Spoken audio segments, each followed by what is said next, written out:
자, 오늘 본문은 에베소서를 끝맺는 말씀입니다.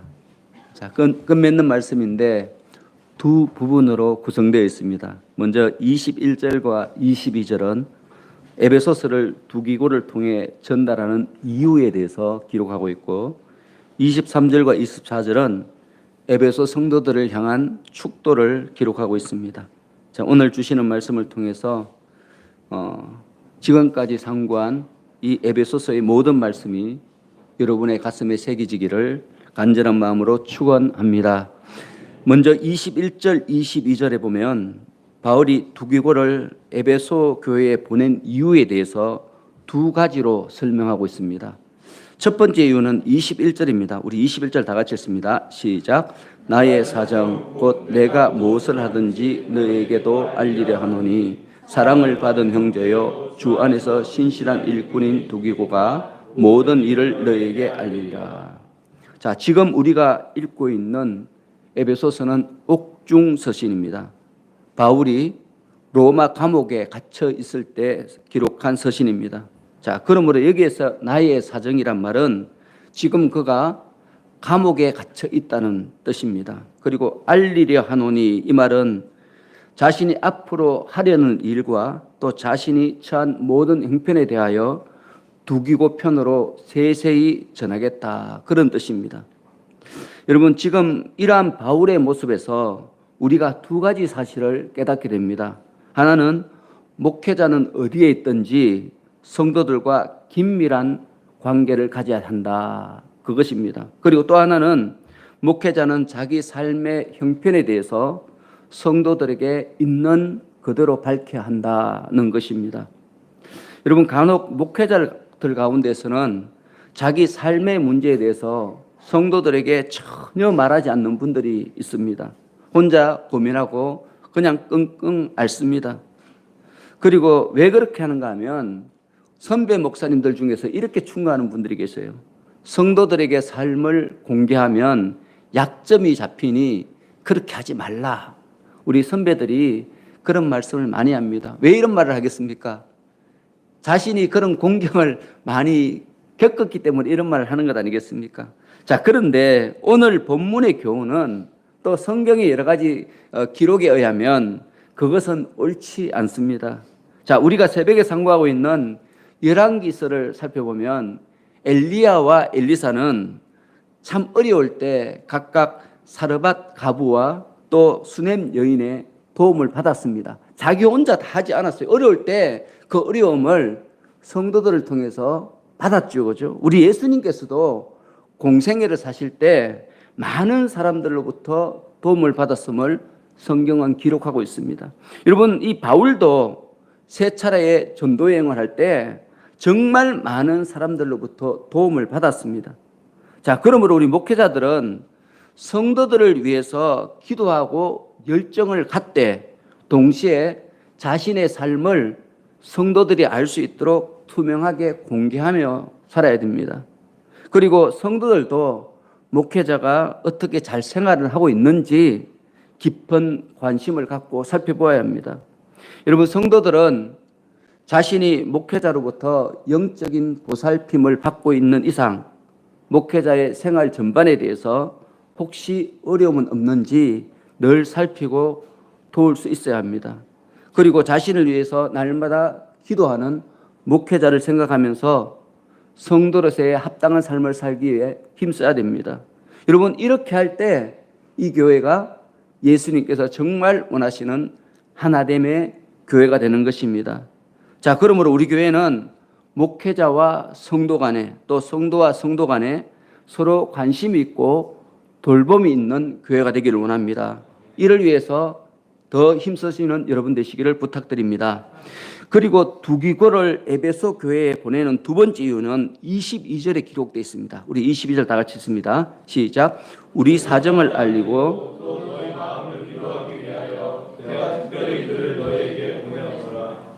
자, 이 말씀은 목회자는 자신이 어떠한 자리에 있든지 성도들을 위로하고 격려해야 된다는 것입니다. 여러분, 비록 감옥에 갇혀 있을지라도 목회자는 자신의 본분을 잊어서는 안 됩니다. 목회자는 마치 자기 몸을 돌보듯이 성도들을 돌보고 또 날마다 기도하고 또 상처받은 성도들의 마음을 이해하고 위로할 수 있어야 됩니다. 특히 힘들고 괴로운 처지에 있는 성도들을 찾아서 위로해야 됩니다. 성도들에게 끊임없는 돌봄을 베풀고 하나님의 백성인 성도들이 실족하지 않도록 도와주고 상처를 싸매 주어야 합니다. 저도 이 부분에 대해서 굉장히 회개할 부분이 많습니다. 제가 숫기가 없어서 참 못하거든요. 그래서 여러분들이 저를 불쌍히 여기셔서 좀 다가와 주시기를 부탁드립니다. 그를 통해서 서로 형편을 잘 알고 늘 중보할 수 있는 우리 모두가 되기를 원합니다. 여러분, 우리가 중보 기도를 하잖아요. 우리 교회는 특히 목요일마다 우리 성도들의 힘든 일들을 두고 중보 기도를 해요. 그런데 잘 모르는데 중보 기도를 할 수가 없잖아요. 그렇죠? 뭐 이 성도님이 지금 어떤 형편이 있는지 잘 모르니까 기도하는 것이 참 두렵고 떨립니다. 솔직히 어떻게 해야 될지 참 어렵습니다. 그래서 하나님께서 우리 성도님들을 선한 길로 인도해 달라고 그렇게 기도할 뿐이죠. 그죠? 더 이상 기도를 할 수가 없는 거예요. 그 사정을 세세히 알아야 그분에 대해서 내가 그분이 되어서 하나님께 기도를 올려드릴 수 있는데 그분에 대해서 우리가 정확하게 모르니까 기도하는 게 참 어렵게 되는 거지요. 그래서 여러분들의 삶 가운데 하나님께서 응답하시는 삶을 살고 싶으면 여러분의 삶에 대해서 세세하게 목회자들과 상담을 하시든지 믿음의 선배들과 상담을 하시든지 교통을 해야 됩니다. 그래야 나보다 조금 더 믿음이 있는 내가 생각할 때 나보다 더 하나님과 더 가깝게 여겨지는 그분이 나의 모습이 대신 내가 되어서 기도해 주는 거죠. 그를 통해서 우리의 모든 문제가 하나님께 연락되고 또 해결되는 역사가 일어나게 되는 것입니다. 그래서 여러분, 무엇보다도 교회에 필요한 것은 목회자와 성도가 서로 교통하는 것입니다. 목회자는 성도들의 입장을, 형편을 잘 파악하고 있고 성도들도 어찌하든지 목회자들이 목회를 잘할 수 있도록 돕고 이런 교회가 진짜 교회죠. 그죠? 그런데 이런 교회의 모습을 지금 보기가 너무너무 힘이 듭니다. 어떤 면에서는 목회자와 성도 간에 어떤 계약 관계에 있는 같은 그런 느낌이 들 때가 많습니다. 여러분, 교회들이 목회자를 청빙할 때 가장 먼저 내세우는 게 뭡니까? 연봉은 얼마 주고 어떤 대우를 해주고 이런 것을 이야기하잖아요. 그죠? 너무너무 가슴이 아파요. 저는 그런 구인 광고를 볼 때마다 가슴이 억장이 무너집니다. 여러분, 교회들은 목회자를 구할 때 그렇게 광고해서는 안 되고 우리 교회는 이런 문제가 있고 우리 교회는 이런 발전을 하기를 원하는데 이 일에 충성할 수 있는 분은 우리 교회에 와서 섬겨 주십시오. 이렇게 광고해야 되는 거 아니겠습니까? 그런데 그렇게 광고하는 교회는 제가 지금껏 본 적이 없어요. 이것은 뭔가 하면 그만큼 성경이 가르치는 목회자와 성도 간의 관계가 많이 훼손되어 있다는 거예요. 여러분, 우리가 이런 부분에 대해서는 회개해야 됩니다. 교회들이 회개하고 돌이켜야 되는 거죠. 여러분, 우리가 구원을 받으려면 성경이 가르치는 대로 살아야 돼요. 여러분, 내가 원하는 것만 취하는 것이 아니라 성경이 가르치는 모든 교훈에 순종하는 삶을 살아야 되죠. 그때 하나님의 그 놀라우신 은혜가 우리 가운데 선포되어지게 되는 것입니다. 그래서 여러분, 우리 동탄 영락교회가 정말 서로 교통하는 멋진 교회가 되기를 축원합니다. 여러분, 이어지는 23절 함께 읽습니다. 시작. 아버지 하나님과 주 예수 그리스도로부터 평안과 믿음을 겸한 사람이 공생들에게 있을지어다. 여러분, 우리 성도들은 하나님과 예수 그리스도께로부터 날마다 받아야 되는 것이 두 가지가 있습니다. 그 두 가지가 뭐죠? 하나는 평안, 하나는 믿음. 믿음을 겸한 사랑. 평안과 사랑이죠. 그죠? 이 평안과 사랑은 우리가 하나님이 부르시는 그날까지 우리 하나님으로부터 계속해서 지속적으로 우리가 받아야 되는 것입니다. 여러분, 이 평안은 세상 사람들이 말하는 평안과 좀 다르죠. 예전에 제가 평안에 대해서 굉장히 집중하여 설교를 한 적이 있습니다. 여러분, 세상 사람들의 평안은 서로 타협함으로써 이루어지는 평화예요. 서로 양보함으로써 이루어지는 평화죠. 그죠? 한 사람이라도 서로 양보하지 않으면 싸움이 일어날 수밖에 없죠. 불화가 일어날 수밖에 없습니다. 이게 세상이죠. 세상 사람들의 삶이죠. 그래서 세상 사람들은 평화를 이루기 위해서 서로 양보를 해요. 그래서 불완전하지만 평화를 누리고 있습니다. 그런데 성경이 가르치는 평화는 그게 아닙니다. 진정으로 서로 용납하는, 미움과 다툼과 시기와 질투가 없는 이타적인 마음의 상태를 서로가 가질 때 그때 이루어지는 그 상황이 평화다. 이렇게 우리에게 말씀하고 있습니다. 여러분, 그러므로 이 평화는 둘 사이에 죄가 없을 때만 가능해요.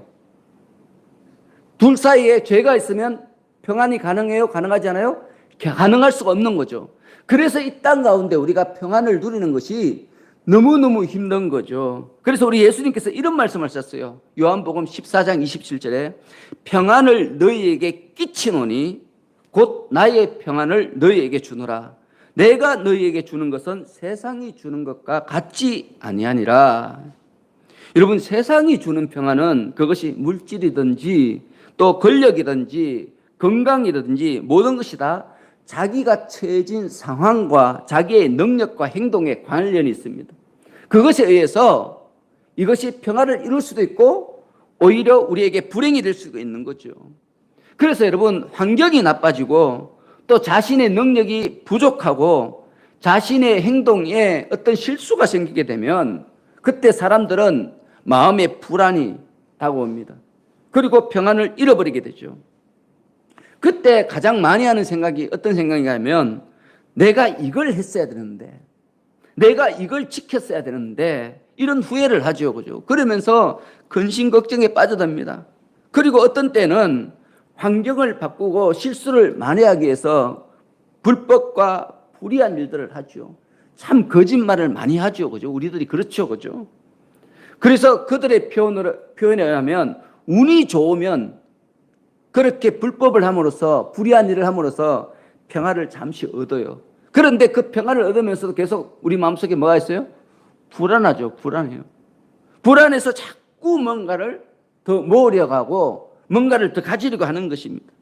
자, 그런데 성경이 우리에게 가르치는 평안은 그것과 전혀 다른 평안입니다. 우리 예수님께서 우리에게 주시는 평안은 처해진 환경이나 우리의 능력과 행동이 전혀 무관합니다. 그와 무관하게 주어지는 평안, 이것이 바로 성경이 우리에게 주시는 평안이에요. 그래서 우리가 소유해야 되는 평안은 세상이 어떻게 변화되든 나의 조건이 어떻게 되든 내가 어떤 행동을 하든 그와 무관하게 예수님께서 나를 지켜주시고 나를 구원하시고 보호하시고 인도해 주심을 믿는 믿음으로부터 비롯되는 거죠. 그래서 여러분, 믿음이 있어야 우리 마음에 뭐가 있습니까? 평안이 있게 되는 것입니다. 여러분, 믿음이 있으면 결코 우리는 불안해야 할 이유가 없습니다. 왜냐하면 우리 하나님은 이 세상을 창조하신 창조주시잖아요. 그 하나님께서 성령으로 우리 마음속에 우리 삶 속에 직접 살아 움직여 역사하시고 인도하시잖아요. 믿음이 있으면. 그렇기 때문에 우리가 믿음만 있으면 불안해야 할 이유가 없죠. 그죠? 그래서 성경을 읽어보면 믿음이 있는 제자들은 풍랑 속에서도 담대하게 평안을 유지하고 있습니다. 또 내일 처형을 당할 이 베드로가요, 감옥 속에서 깊은 잠을 자요. 평안하니까, 하나님께서 함께 하시리라는 확신을 가지고 있으니까. 여러분, 억울하게 매를 실컷 맞고 또 감옥에 갇힌 바울과 실라가 찬송을 해요. 여러분, 그때 찬송이 나오겠습니까? 억울한데 이가 갈리죠. 그죠? 근데 믿음이 있으면 하나님께서 그 가운데서도 뭘 주세요? 평안을 주신다는 것입니다. 여러분, 유라굴로 강풍 속에서도 바울은 평안을 누렸습니다. 모든 사람들이 다 죽음을 걱정할 때 바울은 평안을 누렸습니다. 여러분, 우리 예수님이 주시는 평안이 바로 이런 평안입니다. 자, 그런데 여러분, 문제는 뭡니까? 나에게 이런 평안이 있냐 하는 거예요. 다 여러분들 다 예수님을 믿는 사람들이잖아요. 여러분들은 평안이 있습니까? 평안이 있습니까? 여러분, 열심히 평안을 말하다가도 지갑에 돈이 떨어지면 불안해하죠, 그죠? 여러분 좀 그렇지 않습니까? 솔직히 말해보세요. 지갑에 돈이 떨어지면 불안하죠, 그죠? 직장에서 내 위치가 좀 흔들려요. 뭔가 모르게 뭔가 이 권고사직 당할 같은 그런 느낌이 들어요. 그러면 어떻게 됩니까? 얼굴색이 파랗게 변하지 않습니까? 또 누군가 여러분들의 신기를 건드리잖아요. 그러면 마음의 안정을 잃고 넘어져요. 그렇지 않습니까? 누가 여러분들에게 막 함부로 대하고 여러분들에게 막 누명을 씌운다든지 이렇게 하면 여러분들 얼굴이 막 파랗게 변하죠, 그죠? 또 여러분, 우리가 진짜 예수를 믿는다면 그런 상황 속에서도 흔들리지 말아야 되죠. 흔들리지 말아야 됩니다. 왜냐하면 악한 자가 아무리 우리를 무너뜨리라고 할지라도 누가 우리를 지켜주세요? 하나님께서 우리를 지켜주시기 때문이죠. 근데 이 지켜주심은 어떤 사람에게 임하는 거예요? 믿음이 있는 사람. 믿음이 있는 사람. 믿음이 없으면은 여러분, 우리는 평안을 누릴 수가 없어요. 그런데 이 믿음은요, 어떨 때 우리에게 주어지는가 하면 죄가 없어야 돼요. 문제는 내 삶 속에 죄가 움직이고 활동하면 갑자기 믿음이 툭 떨어져요. 믿음이 툭 떨어져요. 성경을 아무리 읽어도요, 기도를 아무리 많이 해도 내 삶 속에 죄가 있으면 믿음이 떨어지게 돼요. 그래서 평안을 잃어버리게 되는 거죠. 여러분, 죄가 있으면 예수님의 평안을 누릴 수가 없습니다. 여러분, 예수님이 주시는 이 평안은 오직 둘 사이에 죄가 없는 상태, 그 상태에서만 주어지는 결과물입니다. 그래서 여러분, 우리는 죄가 없잖아요. 아멘? 근데 함께 사는 우리 식구들이 죄가 많죠, 그죠? 그래서 문제인 거예요. 이게 평안이 없는 거예요. 그러면은 우리 가정에 평안이 있으려면 어떻게 돼야 돼요? 맨날 문제를 일으키는 그 사람이 예수를 믿도록 도와줘야 돼요, 여러분. 여러분, 도와줘야 돼요.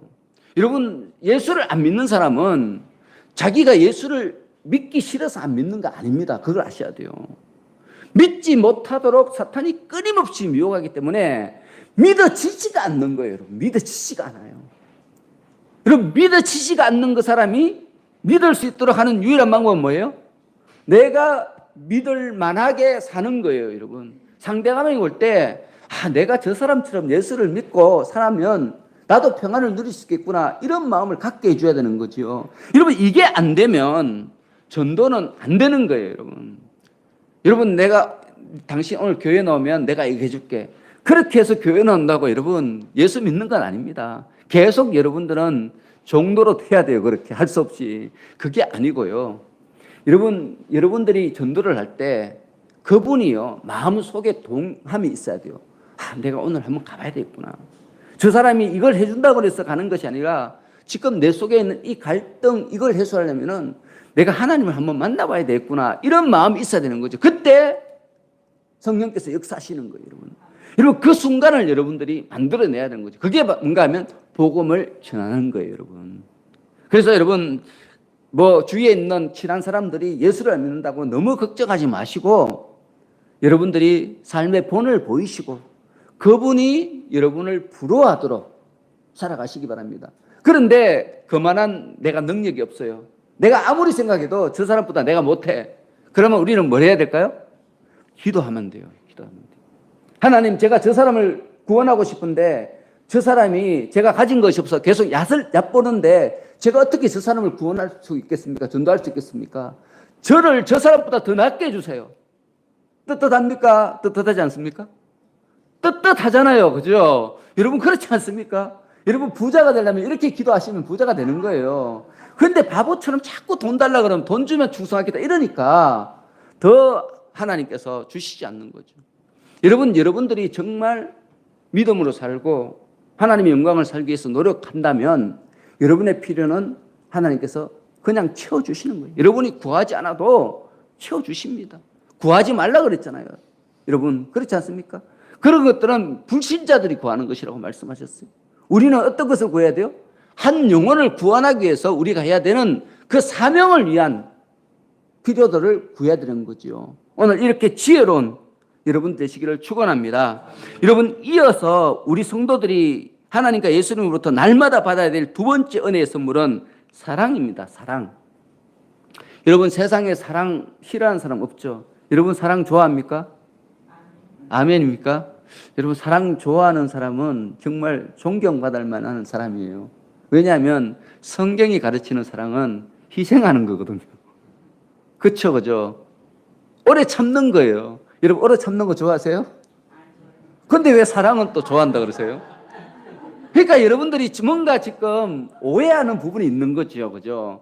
세상 사람들은 이 사랑에 대해서 달콤하다고 생각하죠. 그죠? 내가 막 누리고 나를 막 저 구름 위에 태우는 것 같은 정말 좋은 자리에 이끈다고 생각하잖아요. 근데 성경이 가르치는 사랑은 전혀 다르잖아요. 그죠? 근데 우리가 이렇게 오해를 하니까 사랑을 할 수가 없는 거예요. 성경이 가르치는 사랑은 베푸는 사랑입니다. 아가페죠, 아가페.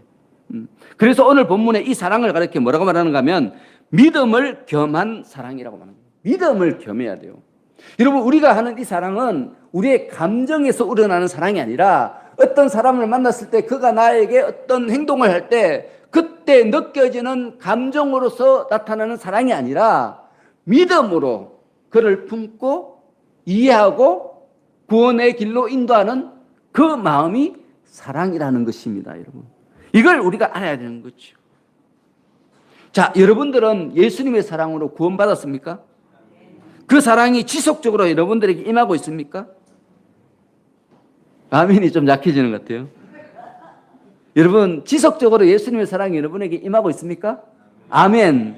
자, 그래서 여러분의 마음이 불타는 사랑으로 지금 활활 타오르고 있습니까? 이렇게 돼야 되는 거죠, 여러분. 오늘 바울이 우리에게 말하는 거예요.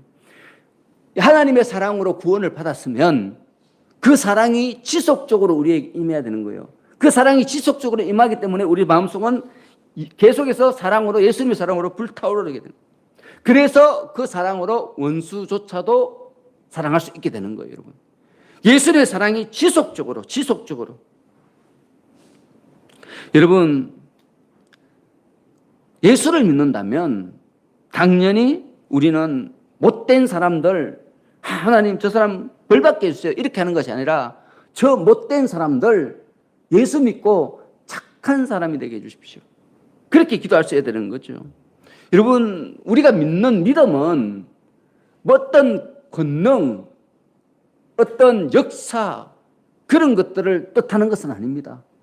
우리가 믿는 믿음은 오래 참고 배려하고 품는 것을 이야기해요. 그것을 할 수 있도록 하나님께서 권능도 부어주시는 거죠. 그래서 성경은 우리에게 말씀하시기를 이렇게 말합니다. 천사의 방언도, 예언하는 능력도, 어떤 은사도, 모든 것을 다 가졌다 할지라도 사랑이 없으면 아무것도 아니다, 이렇게 말하고 있습니다. 사랑이 없으면 아무것도 아니다. 이 말은 뭐예요? 이런 천사의 방언이나 예언의 능력이나 병 고치는 능력이나 귀신을 쫓아내는 이 모든 것들은 뭘 하기 위해서 하나님께서 우리에게 주시는 거예요? 사랑할 수 있도록 하기 위해서 주시는 거라는 거예요. 근데 우리는 너무 반대로 생각해서, 반대로 생각해요. 방언을 하면, 예언을 하면, 병 고치는 능력이 생기면, 성령의 권능이 가득하면 그때 우리는 사랑할 수 있을 것이다, 이렇게 생각해요. 근데 그 반대라는 거예요. 우리가 사랑하는 마음을 갖고 있으면 하나님께서 우리가 이 사랑을 실천할 수 있도록 성령의 권능을 부어주셔요. 여러분, 그래서 우리가 하나님의 백성으로 우리가 확신하는 가장 중요한 것은 뭔가 하면 하나님이 나를 사랑하고 있다는 사실을 믿는 겁니다. 여러분, 지금 하나님께서 여러분을 사랑하심을 믿습니까? 이 사랑이 여러분의 삶을 움직일 수 있기를 바랍니다. 그래서 우리 하나님께서 여러분에게 사랑을 주시고 이 사랑을 실천할 수 있도록 은사를 주시는 것이요. 여러분, 어떤 경우에도 여러분의 능력으로 하려고 하지 마시기 바랍니다. 백전백패입니다. 저도 가끔씩 제 노력으로 뭔가를 하려고 발버둥 칠 때가 있습니다. 그러면 참 안 돼요. 참 안 돼요. 바보처럼 제가 그런 일을 계속 반복합니다. 뭐 어떤 작은 일을 할 때도요. 막 그냥 해요. 그냥 내가 잘하니까 아무 생각 없이 막 그냥 해요. 하다 보면 막 안 돼요. 그때 제가 탁 깨닫는 게 있어요. 야, 이렇게 사소한 일도 기도를 해야 되는데 내가 기도를 안 했구나. 그럼 딱 내려놓고 기도를 하고 시작하거든요. 그러면 술술 풀려요. 근데 제가 얼마나 바보 같은지 기도 안 하고 자꾸 안 되는 일을 계속 반복하는 거예요. 지금 몇십 년째 계속 반복했어요. 어제도 반복했어요. 제가 얼마나 후회했는지. 여러분, 이만큼 우리가 하나님 뜻대로 사는 게 참 어렵습니다. 왜냐하면 우리가 예배를 드리고 우리가 기도하는 시간은 굉장히 짧아요. 그죠?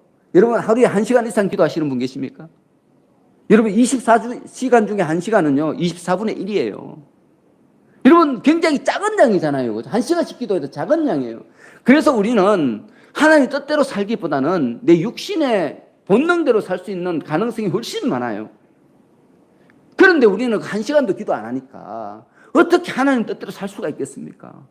저처럼 목회자도 저는 정말 하루에 아무리 못해도 3시간, 5시간은 제가 말씀을 보고 기도를 하거든요. 아무리 안 해도 거의 평균적으로 한 5시간은 보는 것 같아요.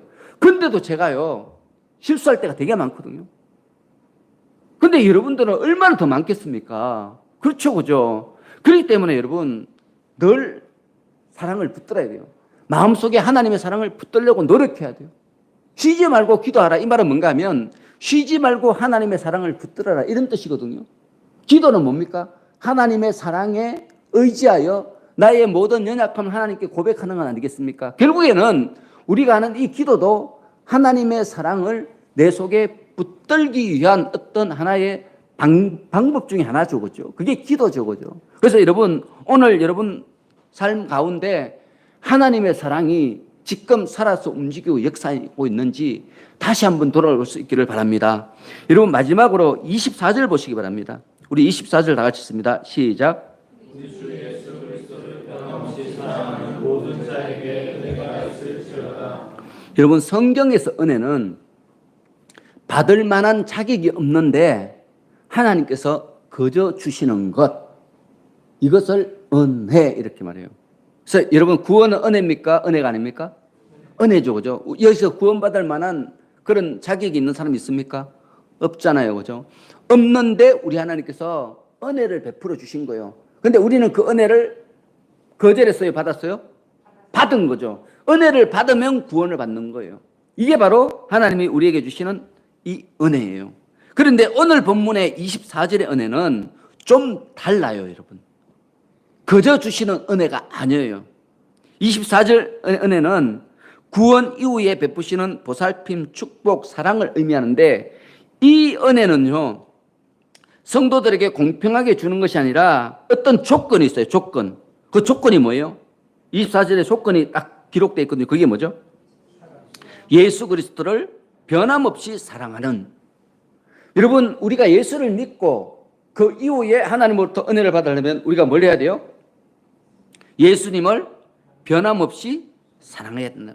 조건에 상관없이 내가 예수님을 사랑하는 이 사랑이 동일해야 된다는 거예요. 변함없다는 말은 순수하다 이런 뜻이거든요. 순결하다. 있는 그대로 계속해서 그 사랑을 가지고 있다 이런 뜻이에요, 여러분. 여러분 속에 이런 사랑이 있습니까? 아멘. 예수님을 변함없이 사랑하시면 여러분의 삶 속에 하나님의 은혜는 계속해서 주어지는 거예요. 끝없이 주어지는 거죠. 자, 여러분 보십시오. 아브라함은 하나님을 사랑했습니다. 그래서 우리 하나님께서는 그를 믿음의 조상 이렇게 삼아주셨습니다.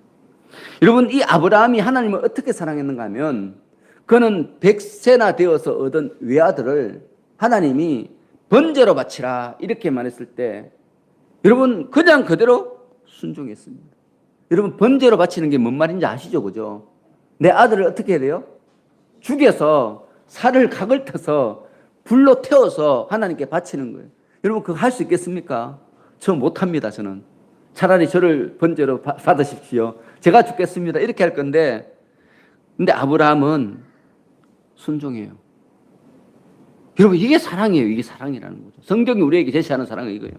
여러분, 아브라함에게는 그 아들이 이삭이 독자라는 갈등적인 요소가 있었어요. 결정적인 갈등이죠. 그죠? 이것은 절대 포기할 수 없는 갈등이에요.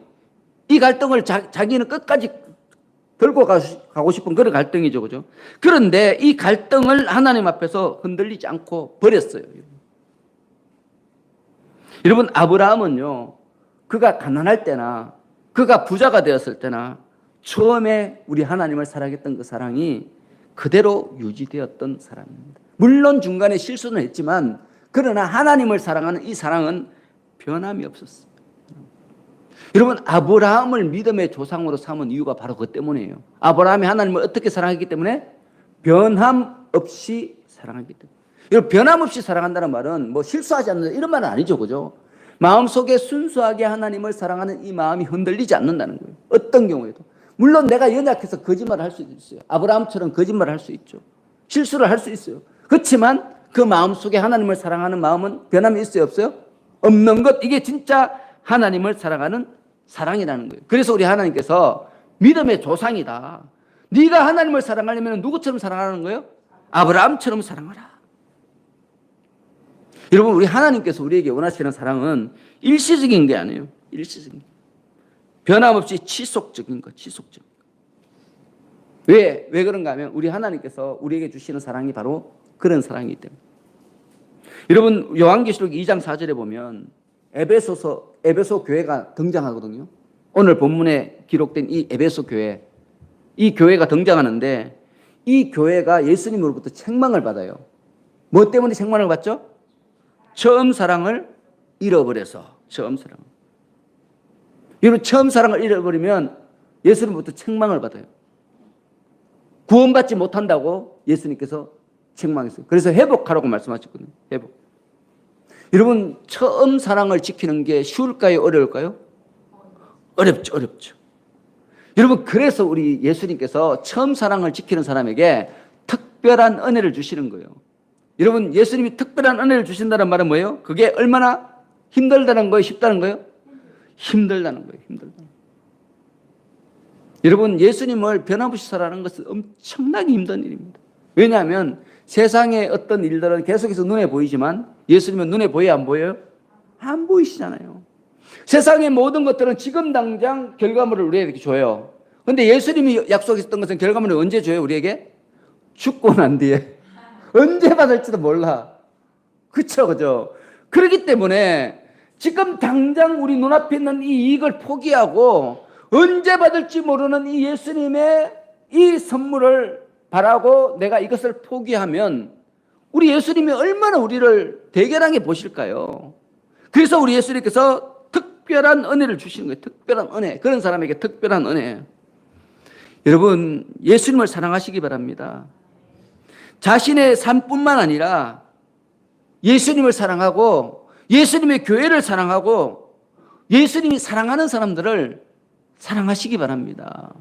여러분, 여러분들이 사랑하고 싶은 사람 사랑하는 것은 별로 그렇게 상받을 일이 아니에요. 여러분, 죄인들도요, 악인들도요, 자기 자식은 사랑해요. 그거 아십니까? 자기 가족은 사랑해요. 자기 가족을 위해서 목숨도 버려요. 누가요? 악한 사람들도 그렇게 한다니까요, 여러분. 그런데 여러분, 너무 많은 사람들이 자기가 사랑할 만한 사람을 사랑하면서 예수님, 저는 사랑을 실천하고 있습니다, 이렇게 말해요. 여러분, 그것은 사랑이 아닙니다. 성경이 말하는 사랑이 아닙니다. 하나님께서 인정해 주시는 사랑이 아니죠. 예수님이 우리를 사랑하실 때 우리는 예수님으로부터 운수 시간이었습니다. 우리는 죄인이었습니다. 그런데 우리 예수님은 아낌없이 우리를 사랑하셨습니다. 우리가 지금 사랑해야 되는 이 사랑도 이런 사랑이죠. 예수님께서 사랑하는 사람을 사랑하는 것. 자, 여러분, 이 시간 한번 생각해 보시기 바랍니다. 여러분 주위에 예수님이 사랑하는 사람이 누구입니까? 한번 생각해 보시기 바랍니다. 여러분, 예수님이 사랑하는 사람 누구죠? 잃어버린 어린 양. 지금 예수님을 만나지 못해서 힘겨운 삶을 살고 있는 우리 주위에 있는 사람들. 예수를 믿고 싶지만 악한 사탄의 영향력이 너무 강해서 예수를 믿으러 나올 수 없는 사람들, 그렇게 용기를 낼 수 없는 사람들이 의외로 굉장히 많습니다. 지금 그 영혼은요, 우리 주님께서 불러주실 그 순간만을 기다리고 있거든요. 그 순간만을 기다리고 있는데 아무도 안 불러주는 거예요. 지금 아무도 안 불러주는 거예요. 자기를 짓누르고 있는 이 악한 사탄을 쫓아내고요, 그에게 복음을 전해주는 사람이 필요해요, 여러분. 근데 그 영은요, 악한 영은요, 그 본인은 쫓아낼 수가 없어요. 누가 쫓아낼 수 있어요?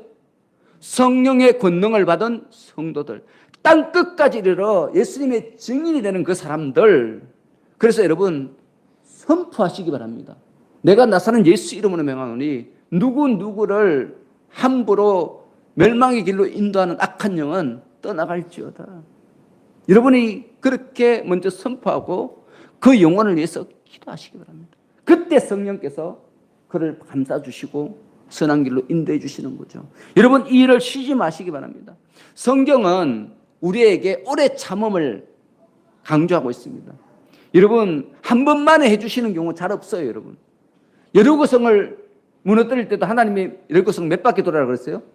13바퀴 돌았어요. 13바퀴. 여러분 그 성을 아무리 성이 작더라도 한 바퀴 돌려면 얼마나 힘들겠습니까? 근데 그 성을 몇 바퀴 돌았어요? 13바퀴 돌았어요. 13바퀴. 우리 하나님은요 한 번만에 응답하지 않아요. 엘리야가 그 마른 하늘에서 불을 내릴 때 기도를 몇 번 해요? 7번 하잖아요. 7번. 여러분 멋지게 하려면 하나님이 한 번만에 딱 불을 내려주시면 얼마나 멋진 하나님입니까? 권능의 하나님입니까? 그런데 하나님은 그렇게 하시지 않습니다. 여러분들이 한 영혼을 구원할 때 내가 예수 이름으로 물러갈지다 하고 딱 전도를 하면 딱 돌아오면 얼마나 좋아요. 멋집니까? 근데 우리 하나님은 그 방법을 사용하셔요? 안 사용하세요? 안 사용하신다는 거예요. 여러분들의 수고와 헌신을 요구하세요. 왜 여러분들의 수고와 헌신을 요구하시죠? 이유가 뭐예요? 여러분에게 상 주시려고, 여러분에게 더 은혜를 베푸시려고, 여러분을 칭찬하시기 위해서 여러분들에게 오랫동안 안 되도록 여러분이 참을 수 있는 인내의 열매를 맺을 수 있는 기회를 허락하여 주시는 거죠. 여러분 이것을 믿고 오늘부터 다시 한번 예수님의 사랑으로 많은 사람들을 구원의 길로 인도하시는 여러분 되시기를 축원합니다. 기도하겠습니다. 하나님 아버지, 성도와 목회자는 또 성도와 성도는 서로가 사랑과 보살핌의 대상임을 오늘 다시 한번 가슴 깊이 새깁니다. 목회자는 성도를 사랑하고 성도는 목회자를 자신의 몸처럼 섬기는 우리 교회가 되게 하여 주옵소서. 또한 우리가 은혜의 삶을 살기 위해서는 예수 그리스도를 변함없이 사랑해야 함을 깨닫습니다. 더욱 예수님을 사랑하기에 힘쓰는 저희가 되게 하여 주옵소서. 우리를 사랑하시는 예수님의 이름으로 기도하옵나이다. 아멘.